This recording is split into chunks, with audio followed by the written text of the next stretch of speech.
Hi all. ఇవాళ topic fertility and cancer. అంటే సంతానోత్పత్తి క్యాన్సర్ ట్రీట్మెంట్ వల్ల అండ్ క్యాన్సర్ వల్ల ఎలా ఎఫెక్ట్ అవుతుందో తెలుసుకుందాము. అండ్ పిల్లలు కానీ యుక్త వయసులో ఉన్న వాళ్ళు ఎలాంటి జాగ్రత్తలు తీసుకోవాలి తెలుసుకుందాము. I'm doctor Naresh, consultant medical oncologist, DM from AIIMS new Delhi. So ఈ ఫర్టిలిటీ ఆర్ సంతానోత్పత్తి అనేది చాలా ఇంపార్టెంట్ విషయం క్యాన్సర్ ట్రీట్మెంట్ కానీ క్యాన్సర్ తెలిసినప్పుడు. సో చాలామంది పిల్లలు కానీ యుక్త వయసు ఉన్న వాళ్ళు అడుగుతూ ఉంటారు, సో ఈ ట్రీట్మెంట్ వల్ల ఆర్ క్యాన్సర్ వల్ల ఎలాంటి ఇబ్బందులు ఉండొచ్చు అని చెప్పి ఫ్యూచర్లో. సో ఈ సంతానాలు ఏమి ఆర్ ఇన్ఫర్టిలిటీ ఉంటుందా వీటి వల్ల తెలుసుకుందాము.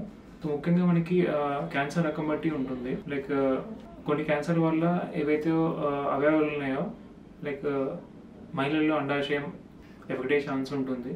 వీటి వల్ల రిస్క్ అనేది ఉండే ఛాన్స్ ఉంటుంది. అలాగే కొన్ని సర్జరీస్ ఆపరేషన్ అనేది చేయబడుతుంది కొన్ని కండిషన్లలో. ఉదాహరణకి మహిళల్లో అండాశయ తీయడం కానీ, లేకపోతే గర్భసంచి తీయడం కానీ, గర్భసంచి ముఖ ద్వారా తీయడం కానీ, వీటిలో రిస్క్ అనేది ఉంటుంది. అలాగే పురుషుల్లో వృషణాలలో ఏదైనా క్యాన్సర్ ఉన్నప్పుడు సో అది తీయాల్సి వస్తుంది. అలాగే పురుషాంగ క్యాన్సర్లు కూడా ఉంటాయి, వాటి వల్ల కూడా సర్జరీ అనేది చేయాల్సి వస్తుంది. వీటి వల్ల సంతానోత్పత్తికి ఎఫెక్ట్ ఉండవచ్చు. అండ్ అలా కాకుండా హార్మోన్ లెవెల్స్, శరీరంలో హార్మోన్ లెవెల్స్ అనేది చాలా ఇంపార్టెంట్ ఈ సంతానానికి.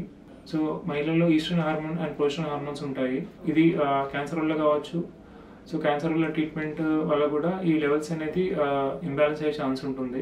అలాగే పురుషులలో టెస్టోస్టెరాన్ అనేది ఇంపార్టెంట్ హార్మోను సంతానానికి. సో ఇది ఎఫెక్ట్ అయినప్పుడు సంతానాలు అనేవి ఉండే ఛాన్స్ ఉంటుంది. అలాగే మానసికంగా డయాగ్నోస్ అయినప్పుడు కానీ, ట్రీట్మెంట్ అప్పుడు కానీ ఒత్తిడి, ఆందోళన ఉంటుంది. సో దీనివల్ల కూడా రిస్క్ అనేది ఉండే ఛాన్స్ ఉంటుంది. సో ఈ ఇబ్బంది అనేది ముఖ్యంగా పిల్లల్లో ఎలా ఉంటుందో చూద్దాము. సో కొన్ని క్యాన్సర్లు యుక్త వయసులో వస్తాయి. లైక్ 10 సంవత్సరాల లోపు కానీ, 15 సంవత్సరాల లోపు కానీ, కొన్ని రక్త క్యాన్సర్లు కానీ, బ్రెయిన్ ట్యూమర్స్ కానీ, లింఫోమాస్ అంటారు, ఇంకొన్ని ఎముకకి సంబంధించిన క్యాన్సర్లు, కండరాల క్యాన్సర్లు వస్తాయి పిల్లలకి. సో అలాంటప్పుడు ట్రీట్మెంట్ వల్ల వచ్చే సైడ్ ఎఫెక్ట్స్, అందులో ఇది కూడా ఒక ఇంపార్టెంట్ సైడ్ ఎఫెక్ట్ ఉంటుంది. సో అందుకే మీరు డాక్టర్తో డయాగ్నోస్ అయినప్పుడు అండ్ ట్రీట్మెంట్ స్టార్ట్ అయ్యే ముందు మీరు ఖచ్చితంగా ఈ విషయాన్ని డిస్కస్ చేయాల్సి వస్తుంది. ఎవరైతే పేరెంట్స్ ఉన్నారో ఈ పిల్లల పేరెంట్స్, ఎందుకంటే ఈ ఎఫెక్ట్ అనేది లాంగ్ టర్మ్ ఉంటుంది. లైక్ ట్రీట్మెంట్ అయ్యాక కూడా కొన్ని నెలల, సంవత్సరాల వరకు ఉండే ఛాన్స్ ఉంటుంది.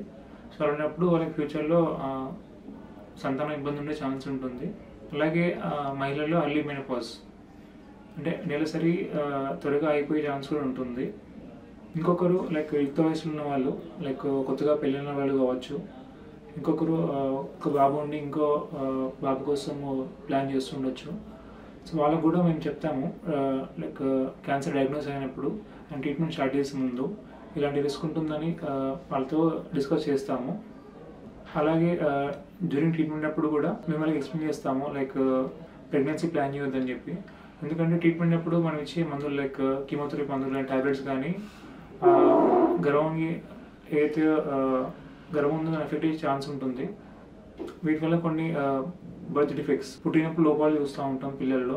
సో అందుకే చెప్తాం వాళ్ళకు డ్యూరింగ్ ట్రీట్మెంట్ కానీ ఆఫ్టర్ ట్రీట్మెంట్ కూడా కొంతవరకు ఎఫెక్ట్ అయ్యే ఛాన్స్ ఉంటుంది. సో బ్యారియర్ మెథడ్స్ కానీ, బ్యారియర్ మెథడ్స్ కానీ ఆర్ వివిధ మెథడ్స్ అనేది యూజ్ చేయమంటాము ఈ పీరియడ్లో. సో ఇలాంటి ఎడ్యుకేషనల్ వీడియోస్ అండ్ కంటెంట్ కావాలంటే you can follow this channel, you can like, and also you can subscribe the videos, and elanti comments unnayani you can post in the chat box. Thank you.